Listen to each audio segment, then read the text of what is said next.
Good morning, my dear students. I hope you all are doing fine. So, we are going to start this third chapter from history, the foundation of Delhi Sultanate. So, before this, we already finished two chapters from history, that is the rise of Christianity and again the rise of Islam. So, the third chapter we'll be doing is the foundation of Delhi Sultanate. So, I hope you all have your books in front of you. Please keep your pencil also ready so that we can write the meanings, okay, and underline the important ones. So, the foundation of Delhi Sultanate. The Muslim rulers, they have been invading Indian subcontinent with sole purpose of conducting raids. So, the Muslim, before this we did the Muslim, the rise of the Islam. So, here we did about the Islamic religion, how it spread all over the world. And now, the Muslims they started to invade India, and they started with invading the subcontinent of India, but they did not want to set up an empire there. What they wanted to do was they wanted to just raid. Raid is just to loot the wealth of India. Establishing a formal administrative structure was never a plan. As I told you, they did not want to establish the administration in India. Their only aim was to raid and loot India. Over the years, taking advantage of the scattered political scenario of India, many Muslim rulers entered India. So now, over the years, taking advantage of this political situation in India. So what was happening in India was the rulers, there were no unity among the rulers. They were fighting among each other. Okay, so seeing this disunity among the rulers, the Muslims, they took advantage of this and they invaded and attacked India. It is in this process that Muslim rule is formally established in India. So slowly what happened?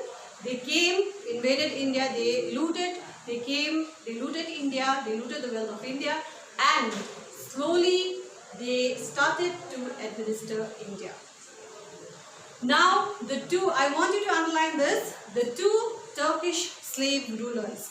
They were Muhammad of Ghazni and Muhammad of Ghori. So the two Muslim rulers, Muhammad of Ghazni, Muhammad of Ghori, they launched the Turkish invasion into Indian subcontinent to fulfill their dreams of building large empires.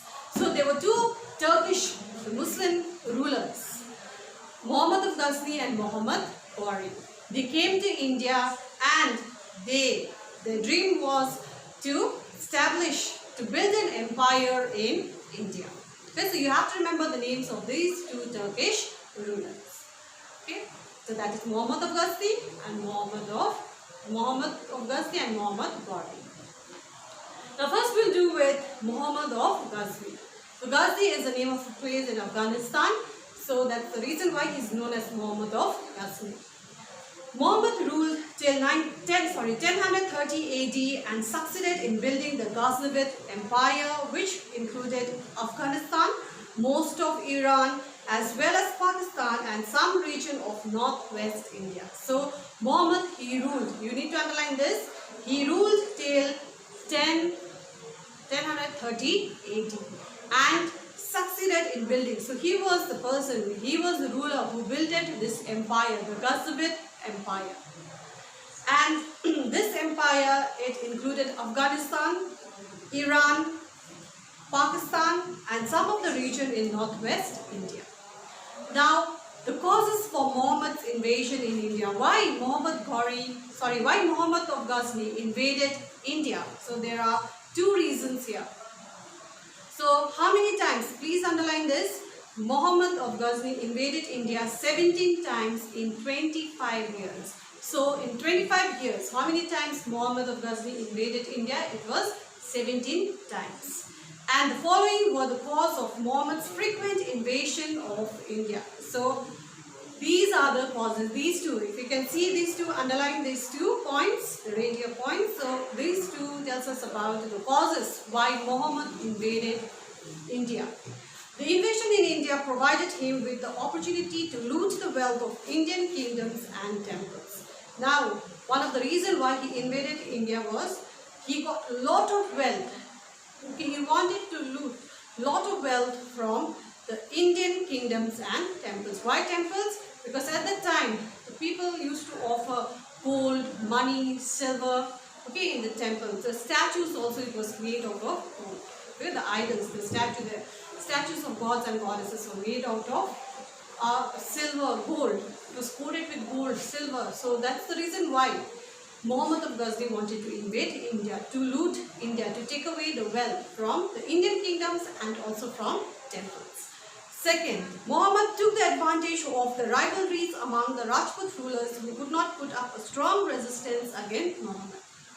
So Muhammad took up the advantage of what was happening here was the Rajput rulers in India, they were fighting. There was no unity among themselves. They were fighting among each other.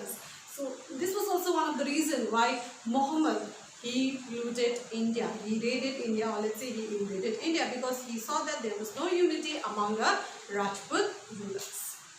Okay, are you all clear with this? So these two are the causes which you need to remember, and please underline these two causes for the invasion of India by Muhammad of Ghazni. Now moving on to the next topic, which is Muhammad's invasion. So the first battle which Muhammad of Ghazni fought with the Indian ruler was the ruler of Punjab, Jaipal. Battle against Jaipal.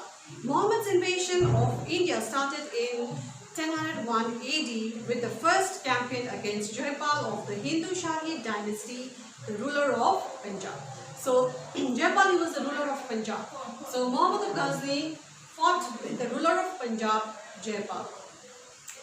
His last attack in India was on the Somnath temple. So the last attack, Muhammad Ghazni attacked the Somnath temple, and this was his last attack.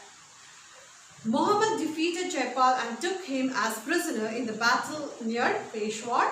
Later on, Jaipal was released but forced to pay tribute to Muhammad. So Jaipal was defeated, he was taken into prison, and later he was released, but Jaipal had to pay a huge amount of tribute.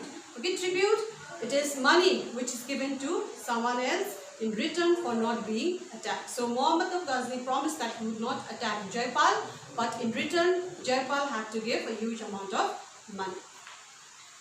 Now Jaipal, he could not bear this insult, and he gave the reign of his kingdom to his son Anandapal and committed suicide by burning himself. So it was a great humiliation for Jaipal, because Jaipal was released, but in return what he had to give huge amount of money to Muhammad of Ghazni, so that Muhammad of Ghazni did not attack Jaipal.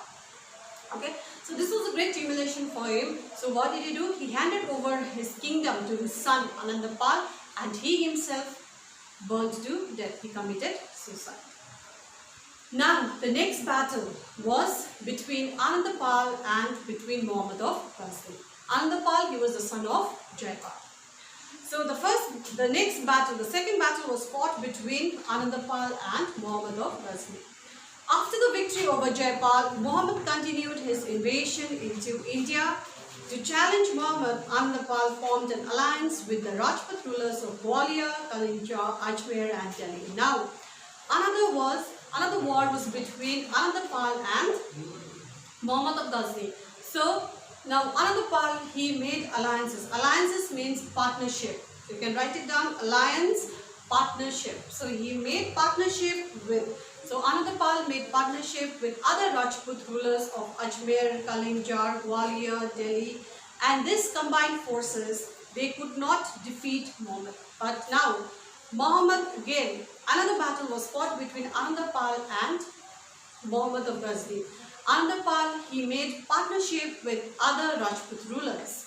Now these united force of these Rajput rulers, they could not defeat Muhammad of Ghazni. So Muhammad of Ghazni was not defeated by the other Rajput rulers. So a victorious Muhammad made further inroads into northern and western part of India. So slowly, after defeating the Rajputs, after defeating Anandapal, Muhammad entered into the northern and western part of India. Clear? So the last attack, now moving on to the next is the last attack which Muhammad of Ghazni made on was the Somnath temple. Attack on Somnath temple, Muhammad plundered this temple in 1026 AD. So the last attack which Muhammad of Ghazni made was on Somnath temple. It was in 1026 AD. And his attack on the Somnath temple is believed to be the most ruthless. And this was the cruel attack which was made by